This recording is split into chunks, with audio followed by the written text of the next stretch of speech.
L'un des instincts les plus anciens et que tous les êtres vivants partagent est l'instinct de préservation. C'est la volonté qui nous pousse à fuir le danger pour assurer notre survie.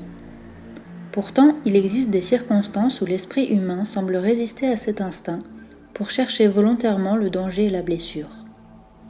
Aujourd'hui, je voudrais vous présenter un trouble mental particulièrement impressionnant, le trouble identitaire relatif à l'intégrité corporelle. Au long de cette vidéo, je vais utiliser l'acronyme TIRIC pour y faire référence. Avant de vous le présenter, je précise que le TIRIC n'est pas reconnu comme tel par les autorités médicales comme le DSM.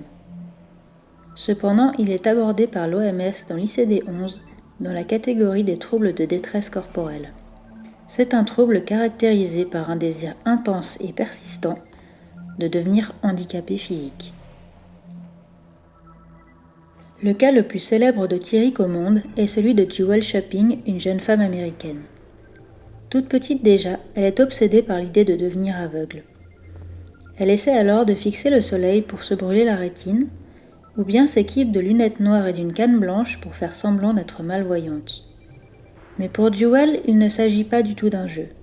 Elle est profondément convaincue qu'elle doit être aveugle, qu'elle aurait dû naître aveugle, et le fait qu'elle voit lui provoque une grande détresse. À l'âge de 21 ans et après de nombreuses recherches, elle rencontre une psychologue qui comprend son trouble. Après plusieurs séances, elle accepte d'aider Jewel à réaliser son rêve. Jewel s'allonge et la psychologue lui verse du débouche-WC dans les yeux. Après 30 minutes de brûlure chimique très douloureuse pour laisser le produit agir, elle la conduit à l'hôpital. Les dommages sur ses rétines sont irréparables et elle va progressivement perdre la vue jusqu'à la cécité complète au bout de 6 mois. Went blind on purpose, but I don't feel it was a choice. Nobody around you that feels the same way. You start to think that you're just very crazy. I don't think I'm crazy. I think I have a disorder. Depuis ce jour, la jeune femme affirme être heureuse et en paix avec son corps. Elle s'est intégrée à la communauté des malvoyants de sa ville qui l'ont étonnamment bien accueillie et a déclaré qu'elle était enfin la personne qu'elle aurait toujours dû être. Been over about 6 months. The sight in both eyes slowly went away. I was so happy. I felt that this was who I was supposed to be. While Jewel was happy, her actions cost her her relationship with her family. But this was something she'd been building up to throughout her life. L'histoire de Jewel Shopping a bien évidemment énormément choqué, à la fois parce que le désir de devenir aveugle ressemble à de la folie furieuse, mais aussi parce que c'est une professionnelle de la santé mentale qui l'a volontairement mutilée. Et pourtant, cette psychologue a quand même trouvé des gens pour la soutenir. En effet, il se trouve que certains médecins et chercheurs défendent le recours à la mutilation comme traitement pour le TIRIC. C'est notamment le cas d'un chirurgien écossais, Robert Smith. Il est connu pour être l'auteur des principaux travaux scientifiques sur ce trouble, mais également pour avoir pratiqué 2 amputations de membres sains à la demande de 2 patients atteints de TIRIC. Il a accepté de pratiquer les opérations face à l'intense souffrance psychologique de ses patients. L'un d'entre eux, Kevin Wright, va déclarer à la presse qu'il ressent le besoin de perdre sa jambe gauche depuis l'âge de 8 ans. « Je n'en voulais simplement pas, ça ne faisait pas partie de moi. » Face à l'incompréhension de la société, il se renferme et ressent alors que la seule issue possible à ses souffrances est soit l'amputation, soit le suicide. Après l'opération, il déclare ainsi : « C'est pour moi un bonheur, un contentement, et la vie est tellement plus stable, tellement plus facile. » Car il faut comprendre que ceux qui sont atteints de ce trouble en conçoivent une grande détresse, et certains n'hésitent pas à se mettre en danger pour atteindre leur objectif. C'est le cas de George Boyer, un retraité américain qui, faute de trouver un chirurgien pour l'opérer, a décidé de pratiquer une amputation lui-même. Il se tire dans la jambe avec une arme à feu après avoir posé un garrot pour stopper l'hémorragie.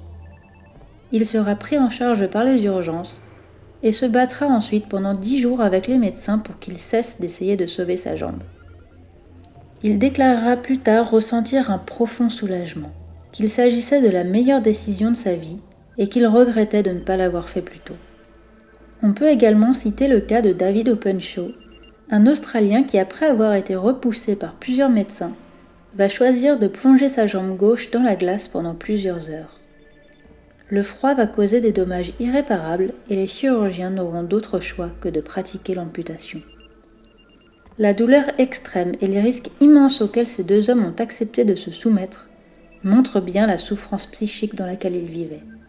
Les patients atteints de Thyrick sont également prêts à mettre en jeu toutes leurs économies pour être handicapés. C'est le cas de Chloe Jennings-White, une Américaine. Depuis ses 10 ans, elle veut devenir paraplégique. Malgré l'incompréhension de son entourage, depuis 2008, elle ne se déplace plus qu'en fauteuil roulant et avec des attelles aux jambes, bien qu'elle puisse parfaitement marcher.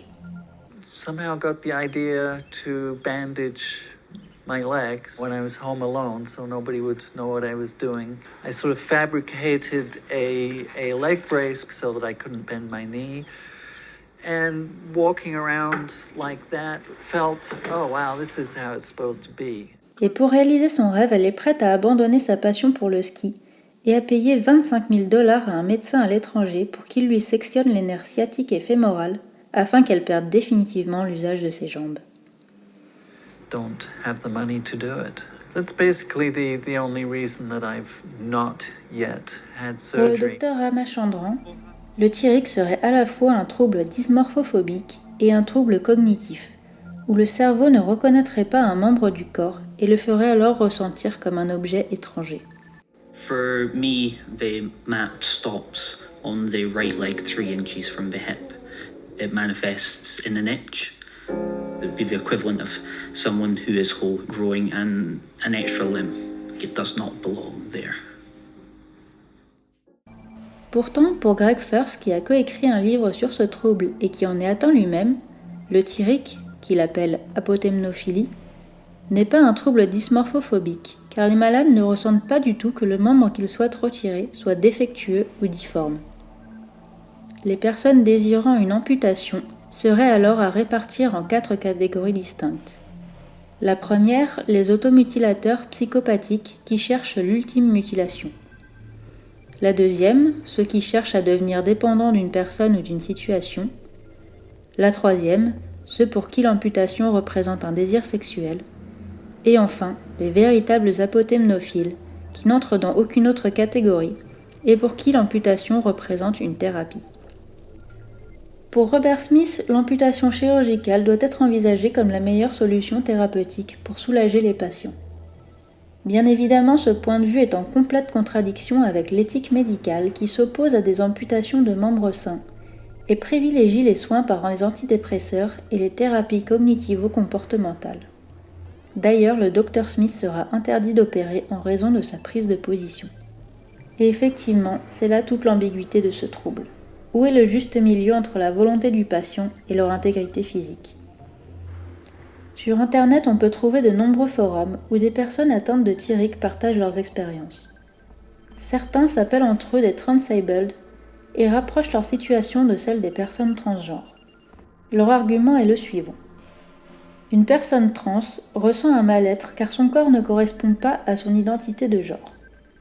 Ce mal-être est reconnu médicalement comme la dysphorie de genre et le traitement pour guérir est la thérapie de réassignement qui passe par un traitement hormonal et chirurgical. Alors dans ce cas, une personne transabled ressent un mal-être à cause du Thyrick et le traitement nécessaire est l'ablation de la partie du corps concernée. I think what led me to feel was the sense of isolation and alienation. Not being able to talk to anyone, constantly having to put on a mask. Last year, I was in a very dark place, and it culminated in me trying to jump in front of a train. If the choice came for an amputation, I would jump at the opportunity. That's the only way I can see the itch would stop. In terms of pretending, I try to do it at least once a day, if not longer.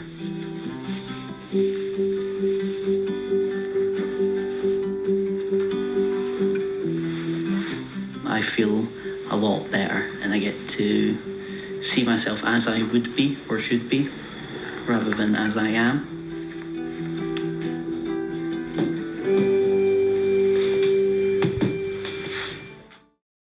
Alors pour conclure cette vidéo, qui sont les apotemnophiles? Des psychotiques qui ont perdu contact avec la réalité? Des personnes en mal d'attention qui désireraient avoir un handicap qui les rendrait différents et uniques? Ou bien encore des personnes qui souffrent de vivre dans un corps qui ne leur correspond pas? Faut-il croire les instances internationales de la médecine ou des scientifiques avant-gardistes? Est-ce qu'on peut raisonnablement mutiler un individu en parfaite santé s'il assure que son bien-être mental en dépend? Après tout, ça ne serait pas la première fois dans l'histoire médicale que ce qui était autrefois perçu comme une folie finisse par être accepté et normalisé par la société. J'avoue avoir du mal à me forger une opinion sur ce sujet et je serais curieuse de connaître la vôtre. I'd like to start living again, but I'd also like to work with people with BID and help them either cope with it or get the help it needs.